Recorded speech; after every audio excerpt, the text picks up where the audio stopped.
On today's show, Alperen Sengun absolutely bullies the Washington Wizards for his second straight 27-point game. The Terror Twins officially stamped, and why this Houston Rockets offense still desperately needs Fred VanVleet. It's all coming up on today's Locked On Rockets. This is Mission Control, Houston. Ignition sequence start.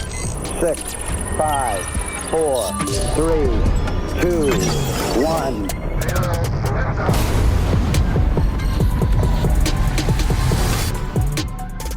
What's up and welcome to another edition of Locked On Rockets, your daily podcast home for everything Houston Rockets basketball. As always, I'm your host, Jackson Gatlin, native Houstonian and credentialed media member. I'm also the host of Locked On NBA Thursdays. Be sure to follow along wherever you listen to your podcasts or on YouTube. Just search Locked On Rockets, where the best way you can help us grow our show is to listen every single day on a podcast platform of your choosing. Like and subscribe on YouTube and drop us a comment while you're there. Do a drive-by, say go Rockets. Tell us your favorite thing about this Rockets 107-92 win against the Washington Wizards.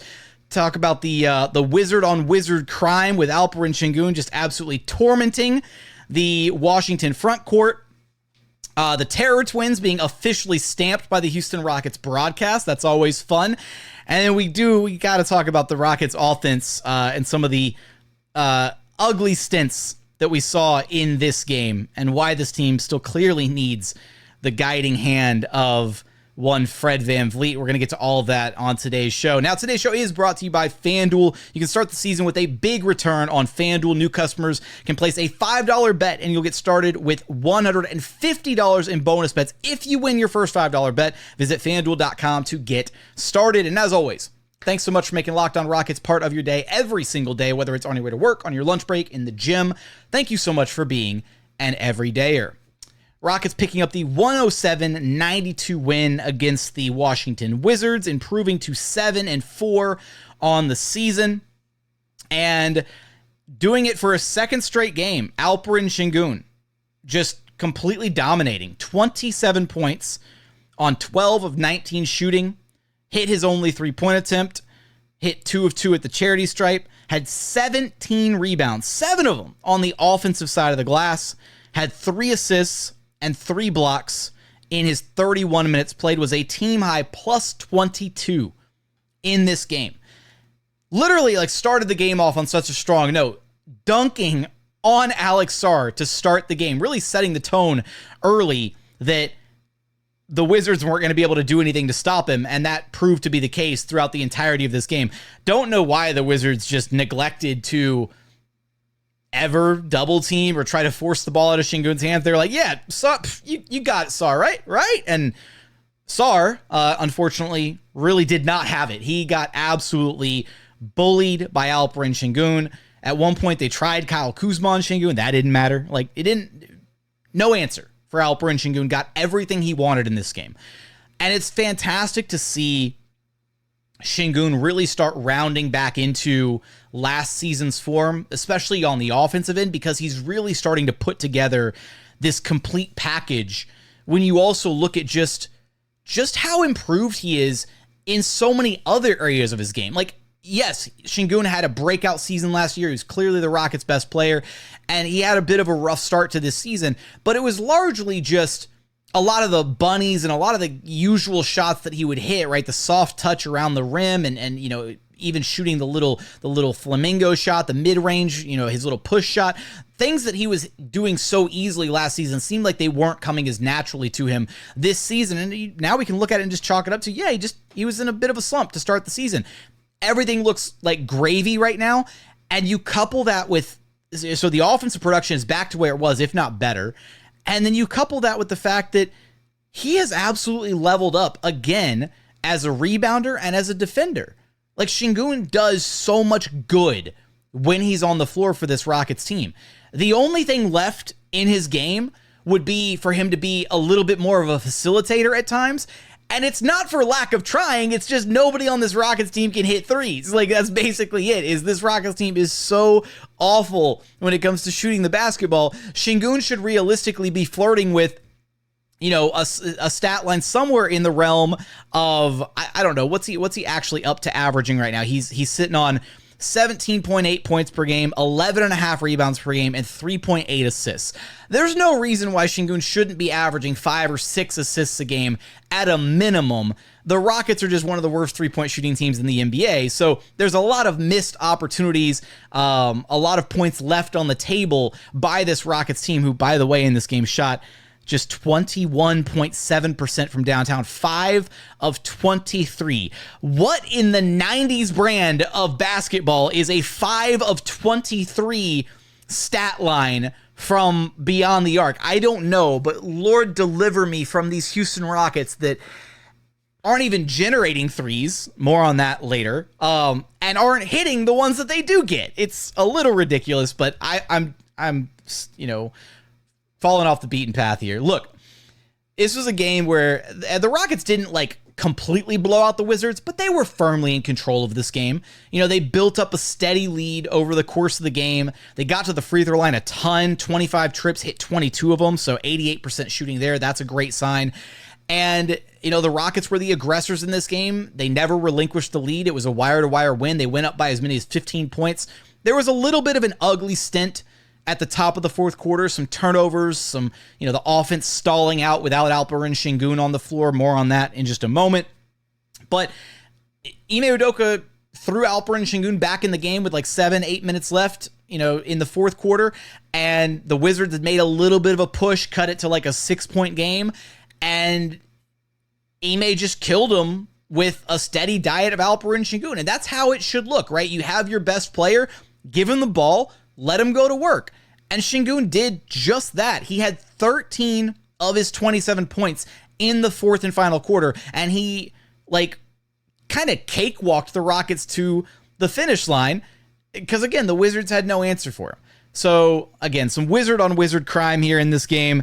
It was a strong performance from Alperen Sengun, and he continues to look like he is, getting back to being the player he was last season with the improved defense, improved rebounding, and, the playmaking, the facilitating, the passing, it's still there. He just needs his teammates to actually start knocking down some shots. Now, it wasn't quite as much on display in this game, but it's going to be something that this Rockets team needs down the line, right? Is this team can be at its best when they put the ball in Sengun's hands and just let him go to work, right? He is the most consistent force on this Houston Rockets team. The highs from Jalen Green might be higher, and his ability to deliver in clutch moments this season has been integral to some of the Rockets' success, but Sengun is the engine that makes this Rockets team run. Very similarly to the Sacramento Kings and the role that Domantas Sabonis plays over there, or the Denver Nuggets and the role that Nikola Jokic plays over there, right? These guys, these big men in the middle, the way that these teams kind of operate around them, their fingers are in everything that is happening on the floor, on both ends of the court, but especially on the offensive side. And it's great to see Sengun kind of getting back to last season's level of play and really elevating and building on the success that he had last season. But coming up, we want to talk about the Terror Twins being officially stamped, as well as some of the Rockets' offensive woes in this game and why they still desperately need Fred VanVleet on the court. We're going to get there in just one moment. First, today's episode is brought to you by Mint Mobile. Look, with big wireless providers, what you see is never really what you get. Somewhere between the store and your first month's bill, the price you thought you were going to be paying magically skyrockets. With Mint Mobile, you'll never have to worry about gotchas ever again. When Mint Mobile says $15 a month when you purchase a 3-month plan, they absolutely mean it. Look, we've all been there. We've had bad experiences with big network phone providers and whatnot. Don't deal with that anymore. Make the switch to Mint Mobile. They're here to rescue you with premium wireless plans starting at just $15 a month. All plans come with high-speed data and unlimited talk and text delivered on the nation's largest 5G network. To get this new customer offer and your new 3-month premium wireless plan for just $15 a month, go to mintmobile.com/lockedonnba. That's mintmobile.com/lockedonnba. Cut your wireless bill to $15 a month at mintmobile.com/lockedonnba. $45 upfront payment required. New customers on first 3-month plan only. Speeds slower above 40 gigabytes on unlimited plan. Additional taxes, fees, and restrictions apply. See Mint Mobile for details. And continuing on here at Locked On Rockets, your daily podcast home for everything Houston Rockets basketball. Look, I spent that whole first segment talking about Alperen Sengun and how he dominated the Wizards, and I didn't even use the new soundbite that Sengun gave us post-game when talking about his performance. That's what I do, dominate in the paint. That's what I do, dominate in the paint. Oh man, I'm going to use that a lot this season for sure. Look, we got to talk about, though, the dynamic duo who were regrettably separated in this game. No Fred VanVleet for the Houston Rockets, so Eason Thompson getting the starting nod in this one, but the Terror Twins, as now officially stamped by the Houston Rockets broadcast team. Shout out to the incredible broadcast team, Craig Ackerman, Ryan Hollins, Vanessa Richardson, the amazing work that they do. But Craig started using the Terror Twins nickname, and man, it sounds like it's sticking. And again, shout out to our weekly co-host, Madison Moore, who was using this name for weeks to describe how those two kind of impact the game. And it sounds like it's picking up steam, and looks like it might become a new staple on the Rockets broadcast. And I just love that, like, Craig, Ryan, Vanessa, they're so involved, and they interact with the fans and stuff, and we get cool moments like this on the broadcast. So it's always a ton of fun. So shout out to those three for doing such an incredible job for Rockets fans everywhere. But the Terror Twins were phenomenal yet again in this game. Eason Thompson in the starting lineup, 13 points, 4 of 8 shooting, had 8 rebounds, had an assist, had 4 steals and 4 blocks. And then Tari Eason off the bench had 3 steals and 2 blocks. They combined for 13 stocks in this game. Like, it's just ridiculous. The rest of Tari's stat line, he had 10 points, 5 of 10 shooting, didn't hit either of his threes, had 6 rebounds, had a couple assists in there. Look, it's got to be so demoralizing as an opposing offense to look up and see not just one of those guys, but 2 of them. Like, the fact that you've already got one of them on your roster is, like, really good, and the fact that the Rockets get to deploy 2 of them and just watch them blow up play after play after play. Jordan Poole had 8 turnovers in this game by himself. The Wizards as a team had 19 turnovers. The Rockets scored 20 points on those 19 turnovers. Look, I mean, there were so many moments of just Tari or Eason just completely putting the clamps on Wizards players in this game. Eason Thompson at the end of regulation, literally very end of the game, blocked, I don't even know which Wizards player it was, tried to get the final shot of the game, and he was like, nope, just tap. That's not going in. Tari had a moment on an inbounds where I think it was on Bilal Coulibaly, where Wizards throw the ball in, and it looks just like a casual inbounds right into the backcourt, and Tari is just like fighting through him, gets a fingertip on the ball with that ridiculous, wingspan of his, tips the ball away, recovers, and goes the other way for 2. Like, it's just, I feel like we're getting to a point where there's at least like 1 or 2 moments a game where Tari literally just like rips the ball away from an opposing player and goes the other way for 2. Like, it's not like these are like scrubs. These are NBA players that Tari is just manhandling out there on the floor. And I think maybe one of the coolest moments from this game, and just a display of how much of a freak of nature Eason Thompson is, was there was a moment where the Wizards were on the fast break and ball handler was like way ahead of the play. Eason Thompson's like still in the backcourt at this point, and Wizards are trying to get the fast break going. Eason like T-1000 Terminator like locks in on the ball handler and turns on like the turbo jets and just guns it down the floor, and then is able to, from behind, poke check, tip the ball out of bounds so that the Rockets can get their defense set, and just thus killing the fast break. And I don't know how you look at that and you don't see like that exact play, that moment where Eason just locked in and recovered such a ridiculous gap of space on the floor in such a short amount of time. It looked LeBron-esque. Like, it really did. It looked exactly like when LeBron blocked Andre Iguodala in the finals and made it from one side of the court to the other and timed it perfectly. Now, it wasn't Game 7 of the finals, and it wasn't a block or whatever, but it was still really impressive nonetheless. There was also a moment where like Eason Thompson stopped a 2-on-1 fast break, blocking a shot out of bounds. Like just the stuff that these guys do on defense is absolutely ridiculous. And they were a big part of this Houston Rockets win, right? The Rockets, despite the fact, again, that they managed to only shoot 21.7% from downtown, they only shot 46% overall. Like, despite the fact that the Rockets have been pretty ugly offensively for large chunks of this season, they've been able to rely and, in fact, thrive based on their defense. They're now the number 3 rated defense in the NBA after this game, after holding the Wizards to just 92 points. Shout out to Washington for helping to gas up the Rockets' defensive rating there a little bit. But we do got to talk about the Rockets' offensive woes in this game. Because despite the fact that they won by 15, 107-92, this was quite arguably the Rockets' worst offensive performance of the season. Things did not look good. The process didn't look good. It was not great. Look, there are a few key stats that I shared at the end of the game. The Rockets had 21 turnovers, so season high in turnovers for the Rockets. They only had 13 assists on their 40 made shots. And again, they only generated 23 three-pointers. There are teams that get up 23 three-pointers in a half in this modern-day NBA. And the Rockets had 23 of them for the game. That's just unacceptable. And a large portion of this in this game, right? No Fred VanVleet. Expected a lot better from Jalen Green. Jalen Green had 6 of the Rockets' turnovers in this one.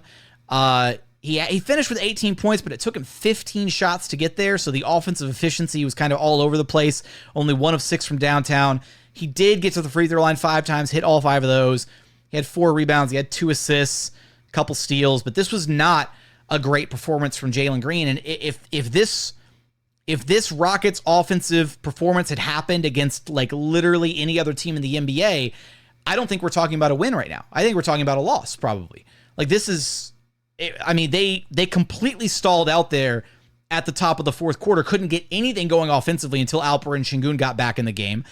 And, you know, this was an opportunity for Jalen with no Fred on the court to really show, hey, like, I got this. I can steer the offense. I can be the primary facilitator for the, 35-ish, 37 minutes, whatever, that I'm on the floor, and it'll look just fine. And the weird thing is, we've seen Jalen Green in crunch time this season make good reads, set the table offensively, execute at a very high level, but for some reason, like, it was just, this is the thing, is the Wizards are not a good defensive team. They're a bottom 3 defensive team in the association.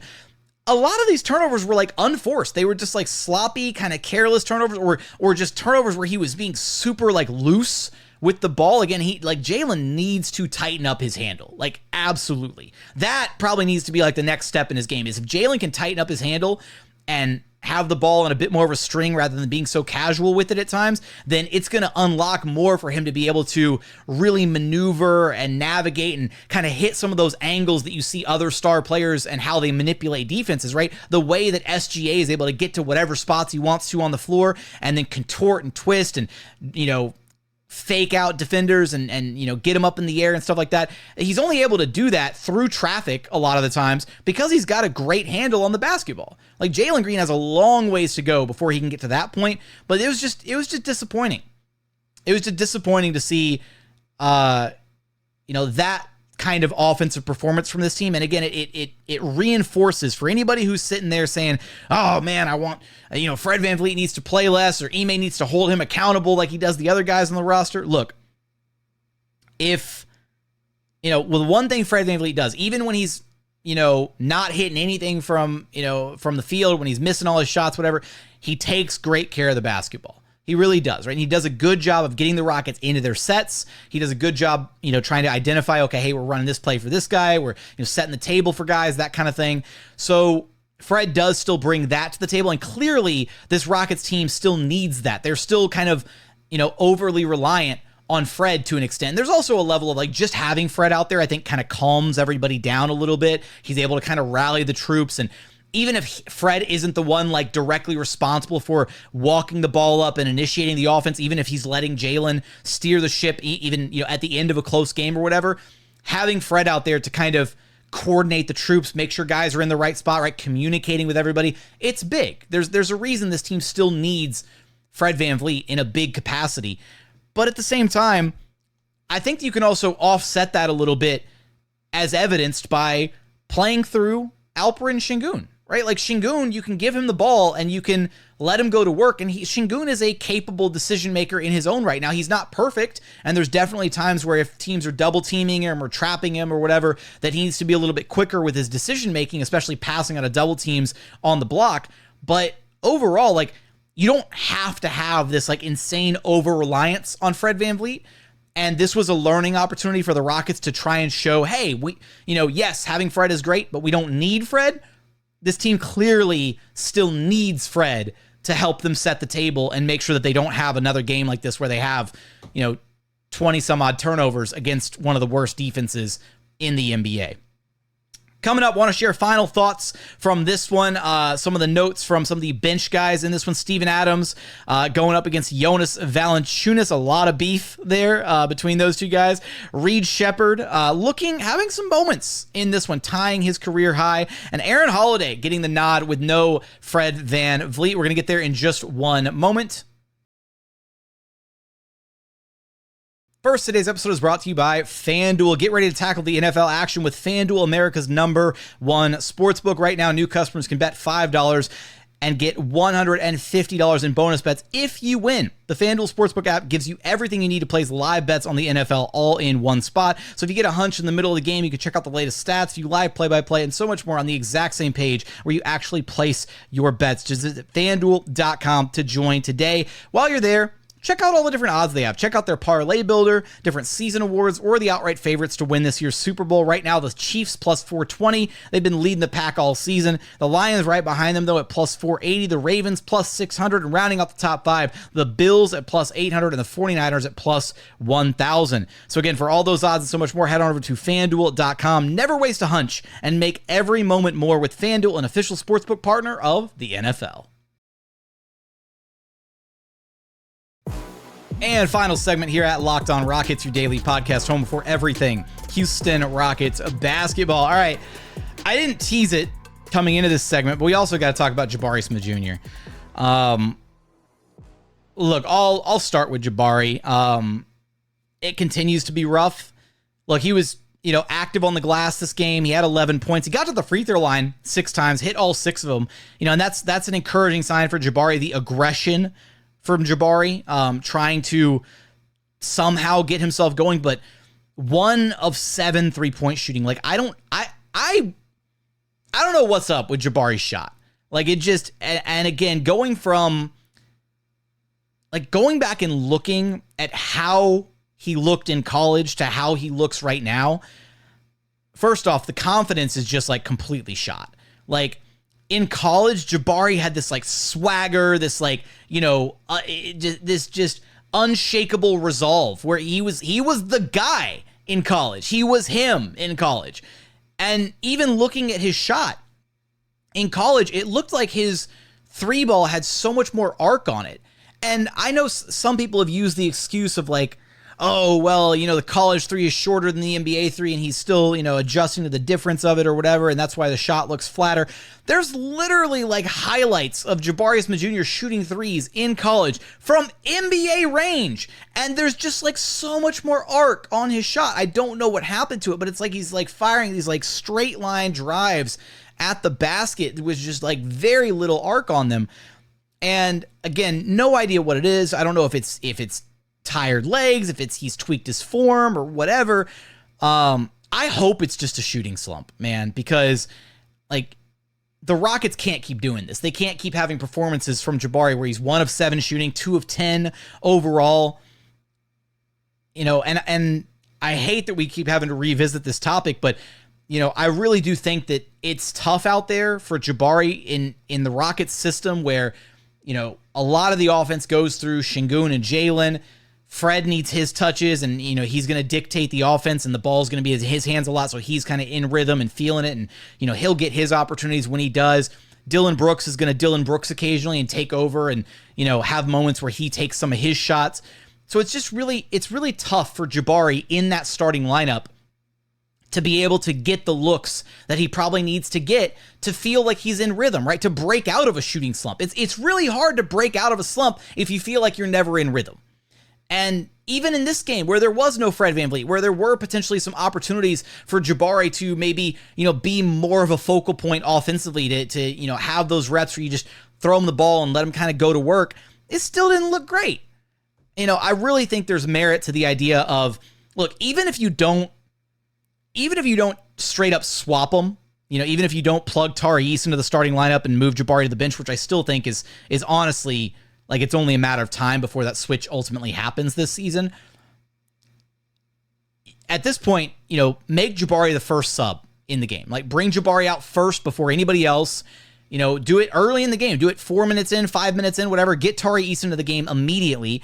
And then when Jabari comes back in the game with that second unit, let him get to his spots. Let him operate a little bit out of the mid-range. Let him get to the mid-post and just see if you can break him out of this shooting slump. Because unfortunately, like, as great as Tari Eason has been, there is something to the idea of, having him and Eason Thompson checking in together off the bench to just completely change the flow of a game and come in and start dominating defensively.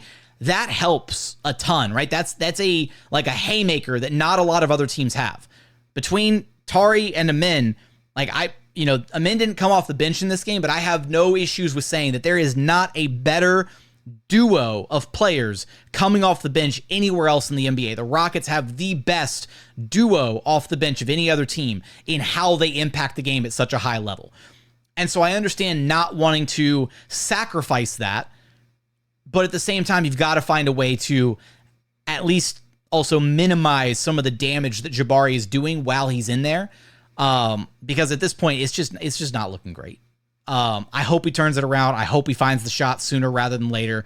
And I would like for the Rockets to get maybe a little creative with how they can maybe try to get him out of this slump rather than just letting him continue to hoist three-pointers and hoping that they're eventually going to start falling. Elsewhere for the Rockets in this game, Reed Shepard looking a bit more aggressive in this one. It was a welcome sight to see. He had that one moment where he, first off, he snaked a couple pick and rolls with Steven Adams setting screens, and Reed would kind of get to the mid-range and snake a little bit and then pull up for his little midi. Those were nice to see, some aggressive moments from him. And then he had that three-pointer where he pulled up in transition, and just Reed, more of that, please. Let it rip. You're in the game to shoot, and clearly this Rockets team needs shooting. When you're out there, let it fly. Still only got one three-point attempt in this game, but he was 3 of 5 shooting overall, 7 points, and look, matched his career high. So hopefully Reed trending in the right direction. Need to see him continue to being aggressive when he's out there on the floor, though.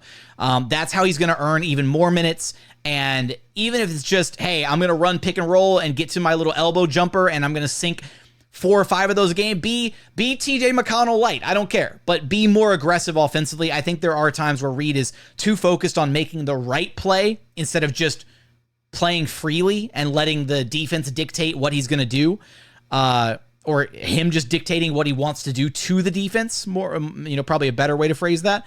And then Steven Adams, who back in action after missing last game due to kind of the injury maintenance program where the Rockets were just kind of, taking care not to have him overexerting himself too early in the season. Adams in this game got to go head to head with Jonas Valanciunas, two guys who were, once upon a time traded for one another. And honestly, I was a little bit disappointed with Adams, being completely honest. I thought that, having Steven Adams out there, especially going up against Jonas, would lead to, I don't want to say Adams straight up neutralizing Valanciunas, but Valanciunas was very much still a force in this game. 10 points, 8 rebounds in just 17 minutes of run.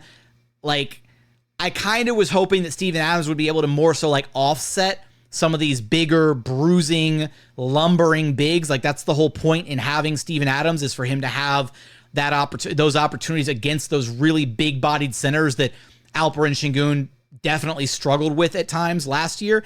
And, it kind of played into a bit of a wash, right? Like, I mean, Steven in this game, he had 2 points, he had 7 rebounds, and he had an assist in his 15 minutes. But Steve-O also had 4 turnovers. He got called for an offensive foul on a screen that, Jordan Poole definitely sold the call on a little bit. He had a couple, bad passes here and there. And then, I don't know, it was, not the best Steven Adams game. Still did what he's supposed to do, right? Set good hard screens offensively, tried to free up his teammates. But I was just hoping for a little bit more in regards to how he would match up with a guy like Jonas Valanciunas. And instead, Jonas still kind of doing whatever he wanted out there, albeit in a much more limited capacity because Alex Sarr was eating up so many of the minutes there in the front court for Washington. There was one small moment, though, where Tari and Tari and Corey Kispert got kind of tangled up on a play early in the game. And, guys came crashing down. And Corey Kispert took a little bit of an exception to it. And kind of was like, a little frustrated after the play or whatever. And Steven Adams kind of comes running. Like, he ran at Corey Kispert and then cracked in the biggest smile. And those two had a good laugh about it. But then the camera kind of zoomed in on Kispert's face. And he had, I don't know if that's just how Corey looks all the time, but he kind of had this shell-shocked look on his face. Like, oh man, Steven Adams just came running at me. And that was, it looked like he was scared out of his mind there for a moment. But look, despite the offensive woes and the turnovers in this game, the Rockets still found a way to win. They were aggressive. They held the Wizards to just 92 points. I won't go so far as to say this was a good win. It certainly wasn't. There was a good chunk of bad in this game, but there were some good things to take away from this one. Again, Alperen Sengun's dominant play. That's what I do, dominating the paint. The Terror Twins doing what they do best. And, this Rockets team still finding ways to win, despite the fact that they have not been able to put together, a consistent stretch of good offensive basketball. That's kind of the wild thing. And I'm curious, I want to leave you with this thought, right?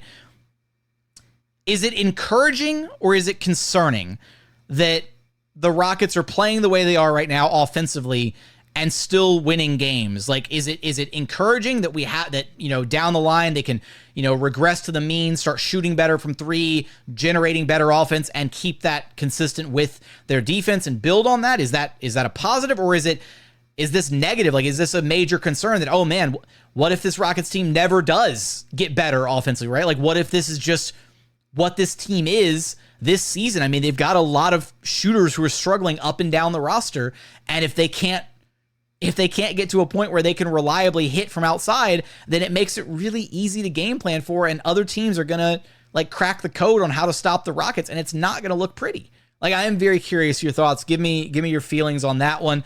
Let me know any other insights you have from this game, your favorite moments, all that good stuff.